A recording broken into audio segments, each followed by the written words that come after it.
আজকে দেখো তোমাদের সঙ্গে একটা নতুন জিনিস শেয়ার করছি। সব কিছুই তো শেয়ার করি, ভাবলাম এটাও শেয়ার করি। তো আজকে দেখো একটা নতুন ফ্রিজ কিনলাম মাছ খেকো মানুষের জন্য।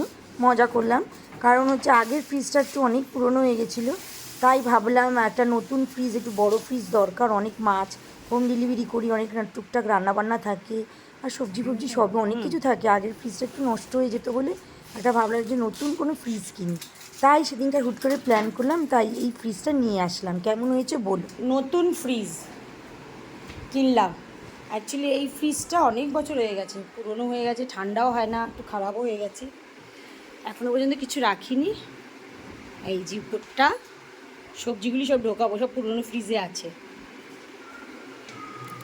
আর এই যে ডিপে এবার মাছ খেকো মানুষ প্রচুর মাছ রাখতে পারবে। দেখুন, যত ইচ্ছা মাছ খেকো মানুষটা রাখতে পারবে। সেই জন্য ডিপ ফ্রিজটা নিচে অনেক জায়গা। ডিপ ফ্রিজে এতদিন আমরা আইসক্রিম রাখতে পারতাম না, কিন্তু নতুন ফ্রিজ হয়েছে, ভেরি হ্যাপি, খুব আনন্দ পেয়েছি।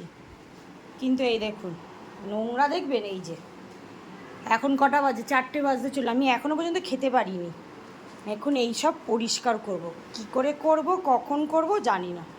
আগে খিদে পেয়েছে, আগে খাবো, তারপরে। সেই পুরনো ফ্রিজটা দেখে মায়া লাগছে, অনেক দিনের স্মৃতি। আমাদের নতুন ঘরে ঢোকার সঙ্গে সঙ্গে এই ফ্রিজটা কিনেছিলাম। আর এই যে এখন আবার এই নতুন ফ্রিজ কেমন হয়েছে অবশ্যই জানাবেন। টাটা।